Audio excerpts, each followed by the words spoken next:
click record and go ahead and get started here. Welcome, everyone. My name is Eric Wolf, and it is 2 p.m. here in London on Thursday, the 23rd of April, and I'm really excited about our next guest, Richard Bagnold. Richard has been a guest on our podcast before, and he is a very smart guy, and I know this because I was sat next to him at a dinner here in London a couple of months ago when we were still able to leave our homes. We were at the World Gourmet Summit's annual awards dinner, and Richard was he was sat next to me at the table, and it was very serendipitous because we just started talking, and I can't even remember where that evening went. There was opera and there was wine tasting and something, but Richard is so fascinating. You just want to listen to everything he has to say. And that led to the podcast interview, and that led, of course, to us inviting Richard on the show today. And I think this is a really important topic because so many people do use review sites to get information, whether it's TripAdvisor or people will look at bloggers, or there's other more localized sites as well. There are the famous guides like Michelin and Zagat's, and there's some less famous website resources out there. There's Eater in the US that is well known as well.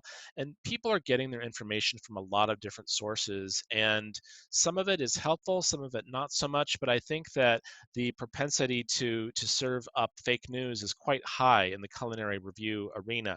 So without further ado, I would like to introduce Richard to share his knowledge with us. So Richard, please take it away. Okay, thanks very much, Eric. And I'm very flattered on all levels, by the way. But hello, everyone from London and the UK. And as you've heard, Eric and FoodTreX have asked me to speak about what's wrong with culinary food sites. And I take that as a significant compliment just to be asked to do that. And my aim is to hopefully earn your trust within what I'm going to cover. And so hopefully by the end, there's just a bit more understanding. And this is all through my lens from what I've picked up. The way I'll handle it is just I'll take you through a tiny background to myself and how I come to review restaurants. And I'd like to cover, obviously, as Eric's just said, the mainstream guides, so what we perceive as the mainstream guides, and just look under the lids of what they're actually grading. Because when you start kicking over stones and unpeeling the layers of these guides, of what they're looking for and how they're doing it, you get a sense of what exactly they're revealing. And then the two big themes that I came across when I was going through this in preparation were really the reliability and profitability of all of these different sources of information. I'll try and bring that to light with a few case studies, and happy to mention which are the sources that I think are reliable, and the ones that I go for anyway. And then I'll touch on the future of restaurants, what I think can be only an intelligent guess as to the likelihood of the future of restaurants, and therefore review sites as well, and then finish off with Q&A. So yeah, that's what I'd like to do. But before, just a very quick rundown on myself. So there I was in a dreary governmental office, just doing my normal job, day to day in London. And I mean, everyone has a wake up call at some stage, and my epiphany came when I had my first 3 Michelin star restaurants experience. And it was in the northeast of Spain, the Basque region, a little town called San Sebastian. And it was just the wake-up call I hadn't had before. I mean, I've always enjoyed good food and always enjoyed cooking. But that meal in particular was one that just made me think for 2 things. Firstly, one, well, we obviously have to do more of this forever. And the second prominent point, a feeling was, why the hell have I not done this more? I've just wasted a whole load of real estate in the past. So I decided to do more of it when I was in London. I explored all what the media purported as the best restaurants, which included all the Michelin starred ones, and kept a log of everything. I took photos and just documented it all. And especially when I found out that actually several really good restaurants were the same price at certain periods of the day and certain seasons, compared to completely naff or average restaurants. So I mean, again, why are we paying more money for something that's average when you can do the same and get better? And I wanted to find where they were. And after I finished in London, a friend suggested, why don't you just do the rest of the UK? And all the good restaurants, Michelin style or not, are pepper potted everywhere. It was actually a very useful way of to explore my own country. I mean, everyone in this forum travels extensively, and that's a given. And I find what happens there is that you tend to forget what's hiding in plain sight right under your nose in your own country. And I was taken to places that I had never been before. And the gems I picked up, which you might be asking yourself, is I mean, there was the Isle of Eriska in Scotland. This is a little island on its own with a 5-star hotel with one bridge to connect it with one car at a time. A delightful chocolate box village in the Cotswolds called Castle Combe. Various seaside resorts in Wales and Cornwall. I mean, just lovely little gems, which were a pleasure every time, an absolute pleasure. And so when I finished all of them, I built the website Major Foodie, and that's all my open source reviews. And those are the gems, some of them as I saw it. And you're probably thinking, well, what makes this guy so sure? And that's actually just the point. I mean, I'm just one person, and everyone has a different view, and that's what I'd like to explore. Before I do, I should just mention that Major Foodie is a completely non-profit. It's actually colossally expensive for me, and I fund that with my private business in London, which is providing high-end days out to a mix of high net worth individuals or discerning clients. And that could be a family that would like tutorials over afternoon tea or high tea somewhere pleasant. It could be it links quite nicely with Carolina's presentation. I very much enjoy filling that gap. There's lots of non-Western people who come to London or England and want to know just exactly the etiquette of a Western dining environment, especially if sons and daughters are about to enter that world. And I can either do that sat down with the family over a lunch, or take the parents if they just specifically want a visit to the Tower of London or the House of Lords or inside Buckingham Palace, which I can arrange things that are probably not normally accessible for the public. That's with consultation beforehand. It's very important that I craft and design that day from start to finish in detail and get the people to exactly where they want to go and tailor-make. There's always a good restaurant or a good, if they want fish and chips, the best fish and chips, right, done. That'll be on the menu, and I'll cater for it. But anyway, that is just a snapshot of what I do, and that is what that's the income generation that I need in order to continue with Major Foodie. So that's just the model, as it were, as what I'm actually doing. Okay, so I mentioned the mainstream guides, and these aren't in priority order, by the way. I'm not focusing. I don't like to focus on Michelin, but I think it's arguably the one that is probably the most well known. Certainly with most controversy in various past guises, which I'm going to cover. But ultimately, I'm pretty sure everyone on this forum is aware of their criteria and their background. So I'm not going to harp on about that. But just in case there's anyone that needs a quick refresh, it was obviously created in 1900 by two brothers, Edouard and Andre Michelin. At the end of the day, I mean, this is a tyre company. It was first produced to give a bit of guidance and hotels, places to mend cars for the 3,000 or so cars that existed in 1900 in France. And it gradually morphed into a guide displaying those and abiding by those awards of the stars that you see in front. And those definitions are extant today. And it's interesting for me that in 2006, there were only 49 3 Michelin-star restaurants on the planet, because the guide only focused in Europe. It hadn't ventured anywhere else. And then in 2006, it did, and it ventured to the US and Asia from there, and then further beyond. Today, the last time I looked, in 2020, the number of 3-star restaurants across the planet is 136. It's still abiding by those star definitions. And the key point for me is that they used to be shrouded in secrecy as to what made a restaurant gain 1 star, what made a restaurant gain 3 stars at the pinnacle. And so they attest that they are purely basing this on the food. You can see it littered all over their Twitter accounts and in hard prints. They are solely grading a restaurant based on its food. And the specific criteria of which I'm going to look at with other guides are in front of you. Value for money is a funny one, because more often than not, what Michelin is saying here is obviously that they on consistent repeat visits to a restaurant, if it has the same level of those criteria, including value for money, then it's worthy of a star and so on. But the first thing that a restaurant is inclined to do when it gets a Michelin star is actually raise their price because of the increase in demand. Those new Michelin star restaurants, which I speak to every year when I go around, I nearly completed the ones for 2020. I only had about 3 left before the lockdown.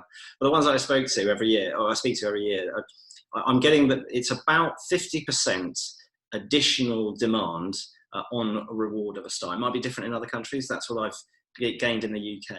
And then it starts to peter out a little bit. But it's a huge increase at the beginning. But some of those restaurants immediately increase their price, which is a little bit disappointing. And there's an argument, I would say, for that being denied a star possibly in the future. However, it's graded on those. The bottom line is that as long as at least they're clear now, at least they're open with what they're actually grading. And so the only other disappointing thing I find is that they never, as far as I'm aware, have given any feedback to a restaurant that has lost its star. So with rather godlike powers, they will simply take away or give. And a couple of restaurants in the UK this year that lost a star, I went back to, and I honestly have no idea what they're talking about in one case. So just a fraction less than I visit 4 years ago. But hey, there we go. Okay, so I'm going to cover just a few other guys. So I'll try and canter through these because the main emphasis I want to speak about is at the end. But I mean, ultimately, what makes a great restaurant experience? And everyone's got different criteria, and so do the guides. What makes that? Is it the hospitality? Is it the way you were looked after, the service, was it the decor?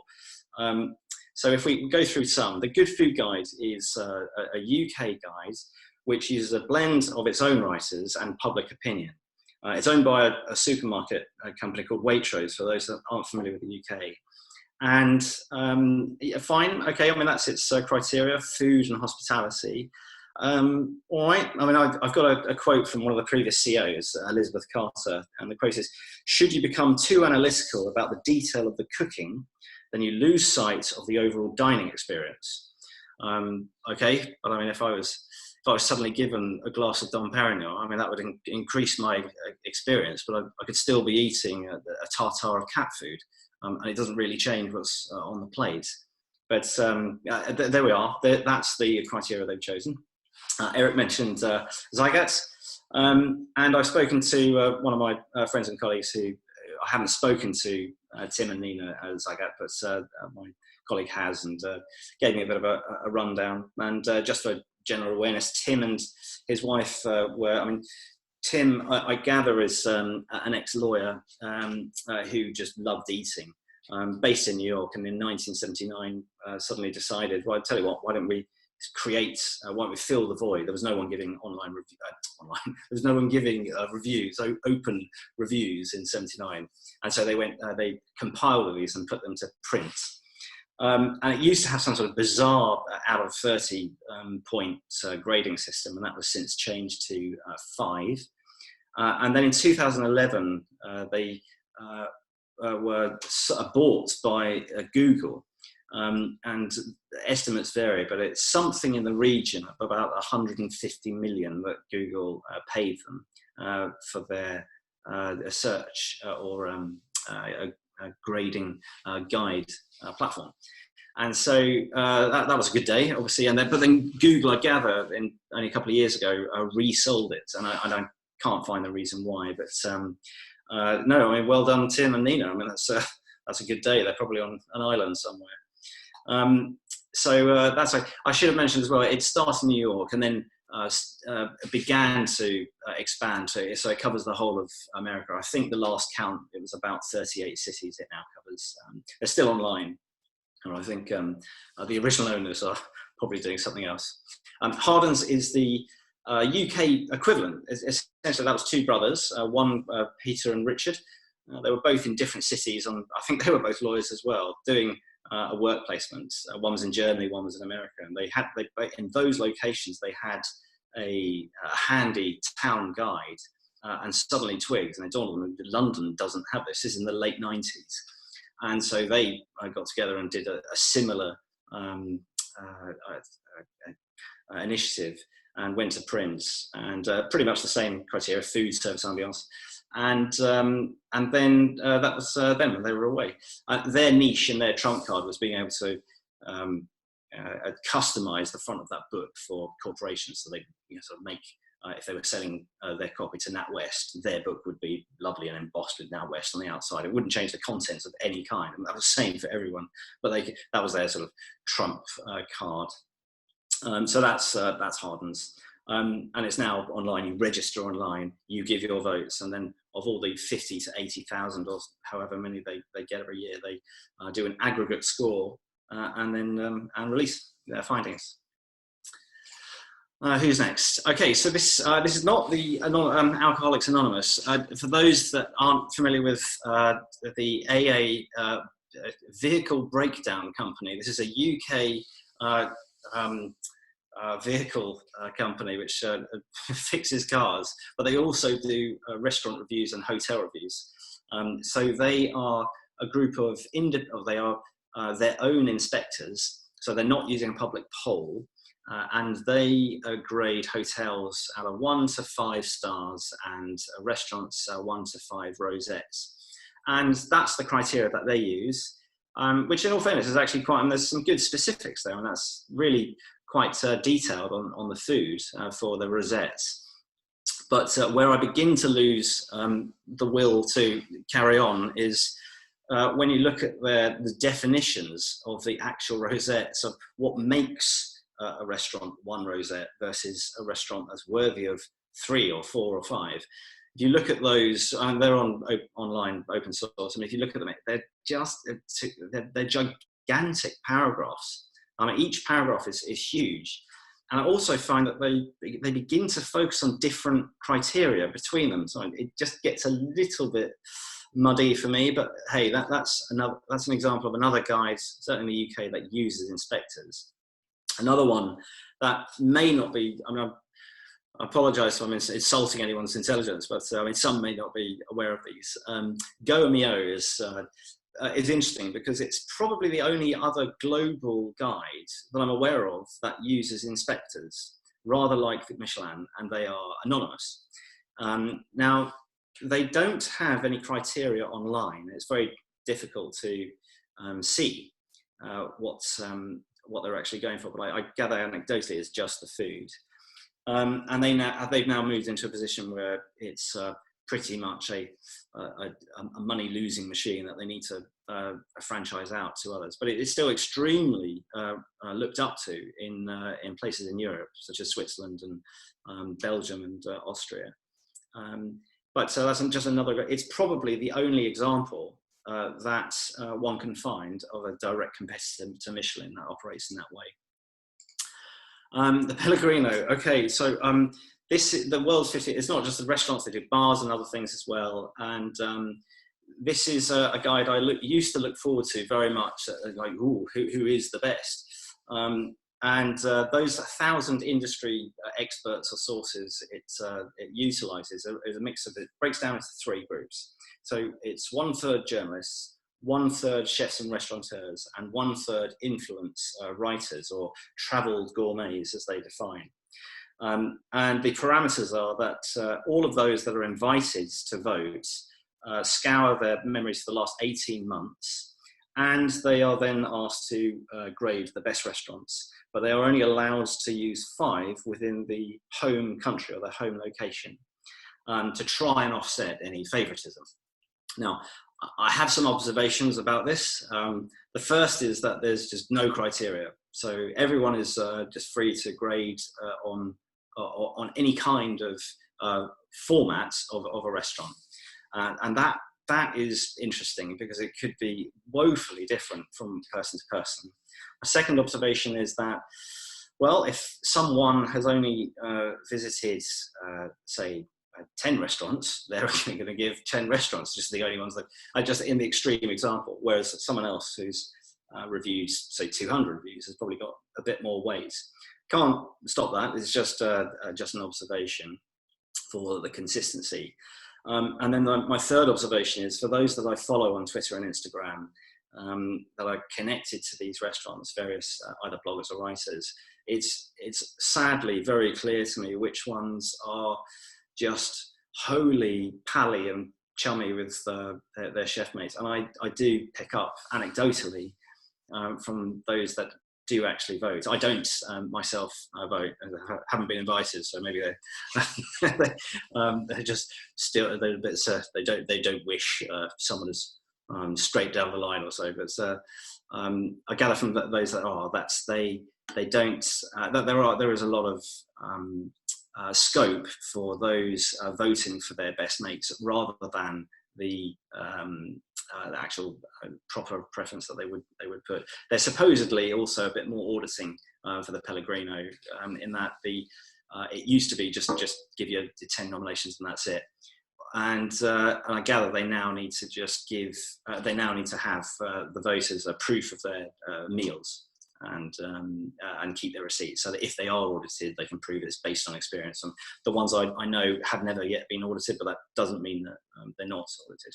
Anyway, enough of Pellegrino. TripAdvisor, well, we all know and are aware of TripAdvisor. Those are the criteria that they choose, and I'm not going to talk about them on this slide because I'm going to come back to them. But obviously, everyone is aware of the creature that is TripAdvisor. Richard, I think we're falling a little bit behind. I know you've got a lot of excellent content to come. Okay, all right, thanks, Eric. Well, let me quickly say what I break down on viewing food myself, because you're probably thinking, all right, Buster, giving you all these grades. I view food purely on I grade food in restaurants purely on the food, and I grade it out of a percentile, so it's about out of 100, and it is on these specific things of the food. It's the visual impact, that's the first thing we see, the technical skill, how good was that La Noche pastry, or where did that chicken come from, the quality of the ingredients, I beg your pardon, for where the products actually are sourced, and then the harmony of how it all comes together. And if there is a really, really good plus point about the service hospitality, and there is something like that, of course I write about that. And it's very, and I don't harp on about ambience, but I try to summarize what the type is, because they will appeal to different people. Okay, so some quick views that I've got of the others. I like the way that Michelin are anonymous. It's a good starting point. That's pretty much all. But I'm afraid I'm I only agree with, well, I disagree quite strongly with about a third of them. And every Michelin star chef I speak to seems to revere it more than any other guide, and that's interesting for me, because why is that? And I have never got a straight answer. And the closest I can come is to think is that whatever their fathers were teaching them, so their father chefs revered Michelin in the old days, and it's just rubbed off on them. Plus, it probably is the most influential, perhaps. I mentioned the complexity with the AA. I'm not going to go on to that, but it just does kind of blur the field. And then subjectivity is a huge subject. Different palates are different. What someone prefers in terms of ambience might be completely different to someone else. I mean, who's to say that your preference for that ambience or decor is either better or should gain more points than another? There are multiple variables the more we put into the criteria. And I suppose my point is that, that the more of those we can remove, the better. And I spoke about the reliability, a bit more of that. Reputation X is an ethical brand reputation management firm. And it claims, I mean, you can Google them, that about 20% of online reviews are fake, and that's due to 4 factors, and these are pretty key. the companies that use fake reviews to damage rivals, so they're proactively going after their competitors, consumers that just want to have freebies and threaten or emotionally blackmail just because they may be giving a review, companies that have their in-house reviewers, and there's a healthy amount of internet trolls that just want to defame anything that moves to blur the picture. And I mentioned profitability. Now, all guides need some form of sponsorship to survive and to operate. But my question is just how far that margin puts them in a position of advantage, which mysteriously gains vast wealth and sums of income, TVC. I'm sure you're aware of this this scenario, and I mean, there was just an undercurrent of the source of food writers that I respect. Where there was one in particular that was over the moon when this came out, just because it revealed and exposed just how fallible something can be. And the obvious question is, what can we do about it? Well, I mean, I'm afraid from a restaurant point of view, there's not too much they can do about it. They can report suspicious activity as TripAdvisor auditors, but ultimately not too much. And consumers, I mean, we have a vast array of different reviews, and if one restaurant has got, say, 4 out of 5 stars from one person's feedback, but another restaurant has got 4 out of 5 stars from 100 people, or like we choose on Amazon between two similar products, I mean, that one might be better, but there's well-documented cases where companies pay for people to add just the reviews, hence Trustpilot, trying to fight against that. And I'm afraid there's no other quick answer apart from reading the reviews, because I think you soon get a sense of just if something is genuine or not. So what is actually motivating someone to say what they're saying? Enough said on that. I add this just purely because there's another example of something that I found which is quite interesting for me anyway. I mean, and I'm not trying to attack the journalist. In fact, I've actually removed his names, and that's not what I'm in the business about. But if you were to Google this article, it is a textbook example for me of how bad some reviews can be. Because you've only got to read some of these. These are allegedly the best new restaurants in the world. And if you read the review, and I've been to a couple of them, and I thought, when I went, okay, I mean, it's sort of interesting, but I'm best in the world? Probably not. And the actual writing for each one is you would be forgiven if you assumed that it was just literally the company giving their press release to this article. And it happens. I'm also always a bit suspect of any shot with a view being the definition of the best restaurant. I mean, my experience of restaurants with views is they're obviously very pleasant, but the higher in elevation the restaurant is, the more expensive that place is. Anyway, and this will not be new to anyone. I just mentioned because it is out there, and if you think that the act, for those that are new to this, the act of Korea, there was an expose that was revealed about Michelin receiving €100,000 the year, even before they were approached, as I think it was called a publication assistance fund, to see whether they were going to get the next 300,000 per year to view. I'm not saying that a city shouldn't be doing this, but I mean the warning sign I've got is that if a company like Michelin are asked and paid significant sums, it's, I think, very difficult for them to say at the end of the year, you know what, we looked at your city and sorry, but we really don't think any of your restaurants are good enough. But cheers for the money. And I don't think that's that's a little bit dangerous. If you want a breakdown of a bit more detail, but you can always jump on and look at a chap called Robert Brown, who who has a website called Michelin Scandal. And that is an absolutely scathing rundown of some of the scandals, as he puts it. I mean, my own one, I mean, I've got one little quip from back in 2005. You may remember a restaurant in Belgium called Ostend Queen. This is by a chef called Pierre Wins. And it was a great, I mean, it had rave reviews, this restaurant, absolutely amazing. And it got its Michelin star in the first guide, with the one small problem that it hadn't actually opened. And so when everyone looked at Michelin to ask why it's got a star, it was revealed that the editor of the Belgium guide was on very good terms with the restaurant. Anyway, to Michelin's credit, they actually withdrew all 50,000 copies on that occasion. A quick note on profitability. Well, I think the key thing for me really is who's paying for it. It's quite obvious if you see someone speaking very honestly one second, they're going, this sure is mighty fine. It's the best one I've ever had. And there have been a couple of examples where I've seen that in the past. So who is paying for the actual review? And I think that is quite important.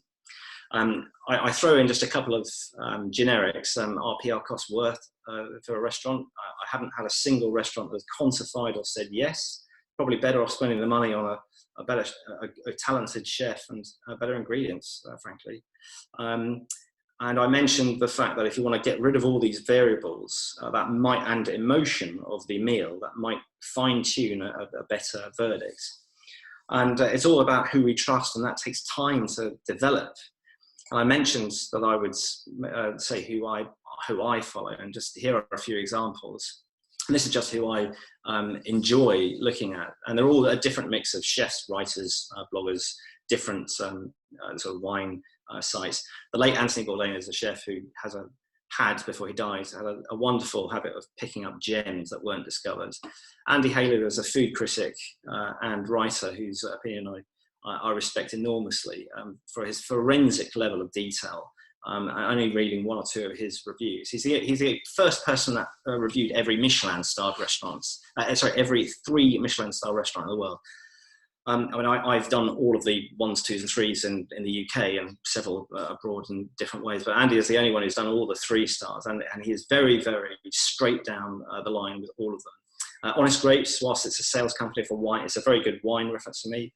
The director, Tom Harrow, is he's confident at pulling out these really good buys that are not just the label. Relais and Chateau is useful for very good hotels, may have a good restaurant. Hot dinners, very good, useful resource like Big Hospitality. It's important to know, I don't look at their reviews when it comes to the actual test drive they put it. It's a good source of knowing what's going on, like new openings and if someone's some pop-ups and various closures. But that's about it. And then there are various algorithm websites, Opinionated About Dining and La Liste. An opinion about dining is, you have to, it's quite a lot of work. You have to load up all your reviews, and it weights various people. And La Liste is a conglomerate of all of the guides out there. They've pulled off their site now who they're actually taking. But let's just say it used Michelin, Zagat and Ardens and about 10 others. It takes the aggregate scores of all of those and puts it in one. So that is a useful thing for me to look at from time to time. And in terms of the broadsheets, the Financial Times, I do like Nicholas Lander and Tim Hayward. And then, I thought I'd just quickly go through, if we've still got time, Eric, I hope, the just future of... Okay. All right, the future of restaurants. Okay, I do believe that when the furlough ends, because at the luxury end will be the last to be allowed to come back, that this will be, there will be a bow wave of restaurants that unfortunately won't make it. And what will the guidelines be for us sat down? Are we going to have to be 2 meters apart when they do? For restaurants in, say, Mayfair in London, which is the Ginza of Tokyo, or Broadway, the rent is phenomenal, and that's why all the tables are jam-packed side by side, about half a foot apart, because they need as many credit cards. And if they're all suddenly told, and they struggle to survive with that, they're suddenly told, right, you can't have 50 covers now, you can only have 10, and that's going to be a pretty interesting scenario. If you want, that's a clip I've just taken some screenshots from YouTube on Hong Kong restaurants about temperature being taken and glass sheets being up between each diner. Frankly, until there's a vaccine found, there are going to be obviously restrictions in terms of insurance. The insurance companies are not paying out to restaurants. I think one of the best ones I've heard is the fact that the restaurant didn't name the virus in the policy before they got the policy. Well, how's that going to work when this is a brand new virus? Others aren't paying out, like Thomas Keller, who owns the French Laundry in Passaic in America, because I think they're arguing that it's got to be physical damage, which the virus doesn't done. Anyway, I mean, there's going to be a lot of obvious hardship. And I don't think many insurance companies are going to be covering travel insurance. So that might influence who actually goes traveling. But when they open, I mean, I'm certainly looking forward to when they are, but it's very unclear at the moment what's the likely outcome is going to be. I think because of the time frame, and I have a tendency to waffle on, I'm going to probably just pull stumps there. But I mean, in summary, I would say one of the key things is who's paying for the review. Where is that actual bill coming from? I have found that as paying for my own reviews, it's a lot easier just to be completely honest, and long may that continue. I think it's important we look at what the criteria is, and I'm afraid it just takes a bit of time to gather who we trust and who we think is worthy of following. What do you value on cost? I mean, as an example, I mean, I wouldn't even blink at spending £450 on a lunch in Kyoto at Kitcho, as one of the most magical experiences I've ever had. But obviously, I can't do it every day. I mean, it's obscenely expensive. But I got much more, almost resent at paying £350 at another 3-star restaurant called Jiro in Tokyo, which is a great shame. It's dreams of Jiro. I was very excited about. Sadly, not to be. And it's just what we. If you take out cost, I think that changes the picture completely. And finally, to finish off, I certainly don't think it'll be. I think everyone's got a different sort of guide that might be better for them. So whichever one is the best for you, as long as we've got the tools to make an informed decision, I think that's probably the key. And I hope I've just raised the lid on that as much as I can in the time frame which I've obviously gone over. Apologies, Eric. But there we go. I mean, thank you. Thank you, Richard. Definitely some food for thought. And we do have some questions here. And please do write your questions in the chat window for Richard. First question is, what do you think fine dining will look like after the pandemic? Yeah, it's very difficult to say. So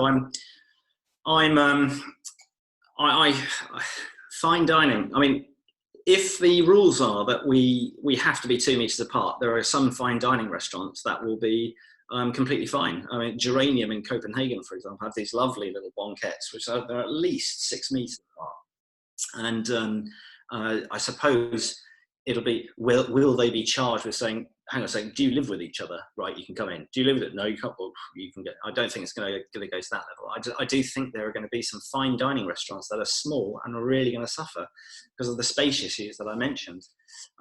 Fine dining itself, it depends which ones. I mean, I hope, and I very much keep fingers crossed that it will still thrive. Frankly, there will still be. There's an enormous amount of people out there that are raring to get back on both the restaurant side and the dining side.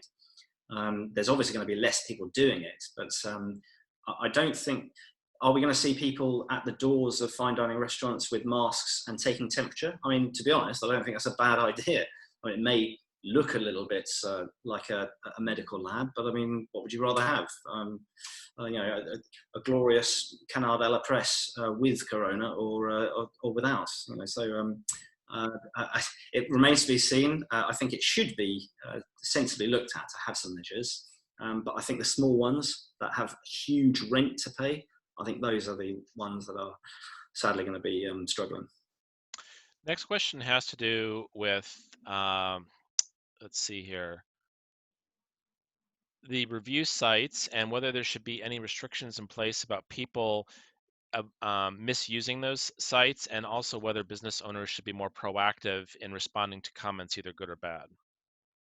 Well, yeah, definitely. So to both. I mean, it's very difficult to regulate people that are free to do what they want on open source websites.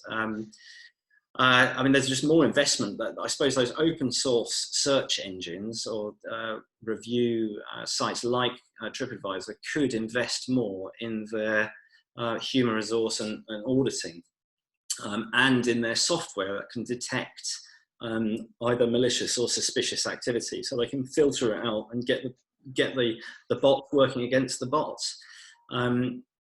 I just sorry, Eric. I just need a bit of reminder on the second part. Was it about restaurants themselves? And whether whether restaurants business owners should be more proactive in responding to good or bad comments. Oh yeah, right, yeah. Well, yeah, absolutely. It's everyone takes criticism in a different way, and I try to be as fair as humanly possible. But even doing that, you're still going to get some pretty interesting reactions out there, which I've had personally, and it's a surprise sometimes that when it's actually those restaurants at the really super high end, and I don't mean haute cuisine, just 5-star hotel. I mean, excellent food and very well done restaurants, which happen to have brilliant serving, world class hospitality. I'm amazed of those ones that I go to that actually they are the ones more inclined, in my experience, to listen to critical feedback. I'm the head chef of Vendome and Levy and Germany. I mean, they both came and said, "Oh, what do you think?"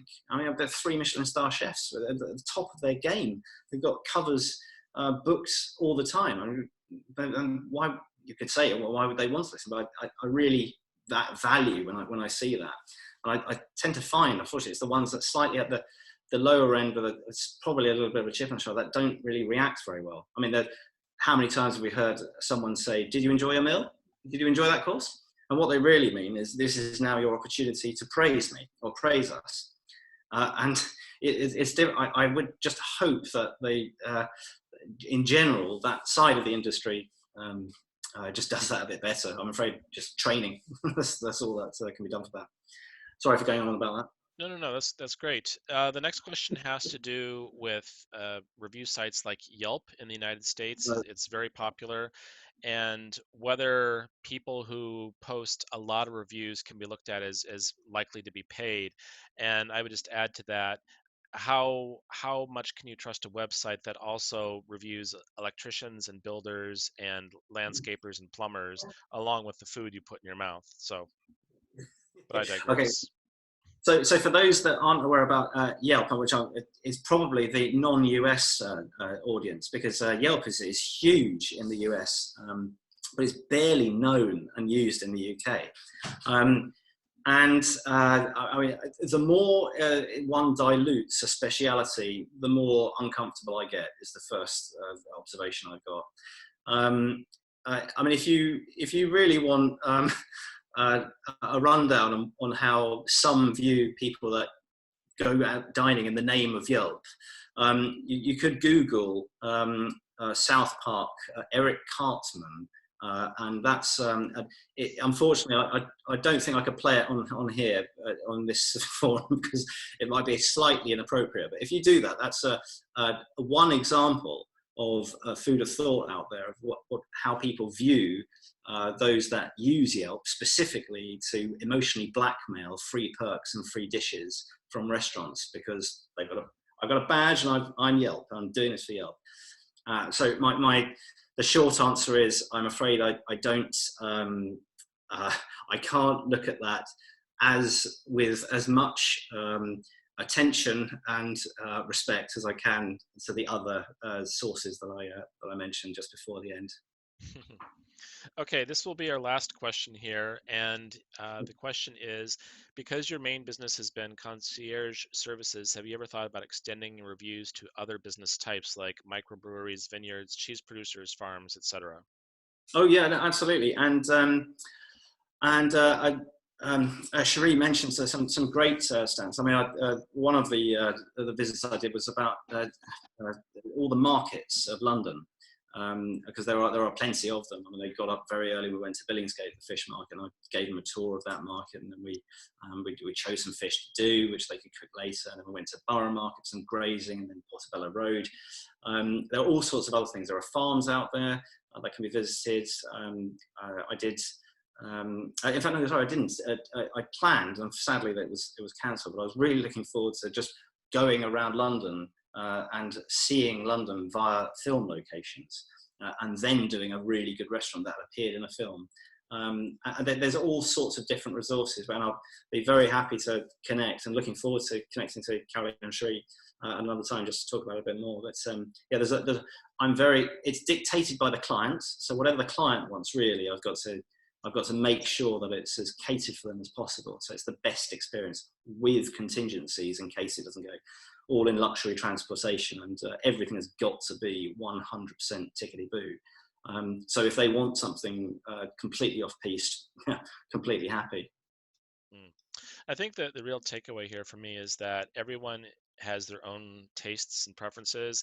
It's very subjective what one person likes, another person won't like. So you just have to find someone whose opinions you trust, who has similar thoughts and opinions to you, and follow them. Yeah, yeah, precisely. All right. Well, Richard, thank you so much for sharing your knowledge and experience today. Always love listening to you chat about things that you're passionate about, and really excited to tell everyone about our second to the last talk coming up in just 14 minutes. We have Samantha Hardcastle, who's going to be talking about creating a narrative for culinary travelers. So we'll be seeing you in the next Zoom room in just about 14 minutes. Richard, thank you again, and we'll see everybody in the next meeting shortly. Bye bye.